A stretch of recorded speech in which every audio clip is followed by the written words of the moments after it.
Қонаев қаласындағы қарттар үйінде 71 жастағы қария тірідей жанып кеткен. Мүгедектігі бар марқұмды ондағы қызметкерлер өртеніп жатқан кезде бірақ көрген. Денесінің 80%-ын күйік шалған ақсақал ақыры ауруханада жан тәсілім етіпті.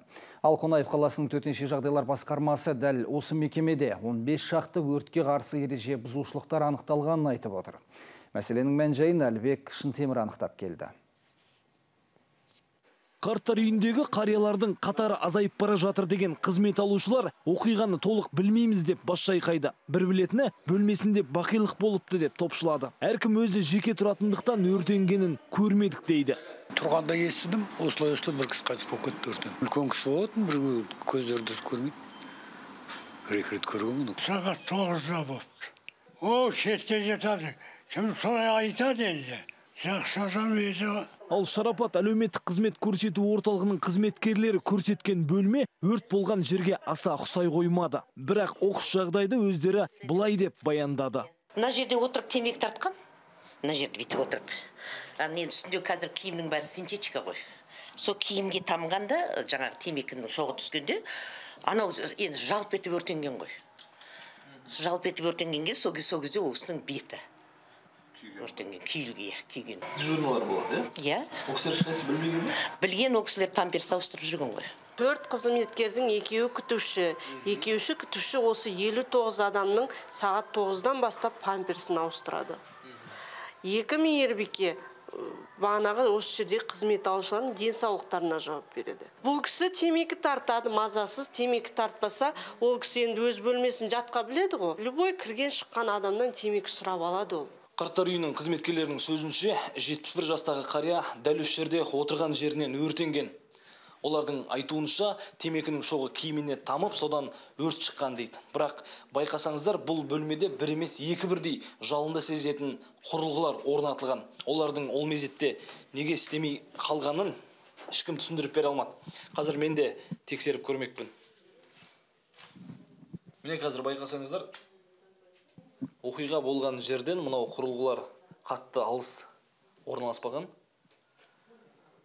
Мүмкіндігінше жақын ұстап тұрмын құрылғыға. Түтінде шықты. Негізі менің білуімше дұрыс жұмыс жасайтын құрылғы ендігі мынандай түтіннен кейін қандай да бір дабыл қағу керек еді.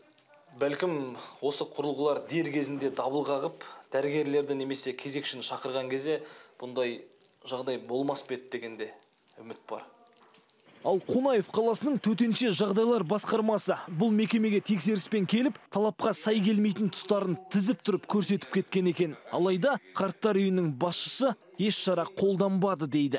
Аталған мекеме 28 тамыз күні 2023 жылға арнайы жаңағы уақытылы техникалық қызмет көрсететін мекемемен арасында келісім шарт ұсынылған жоқ.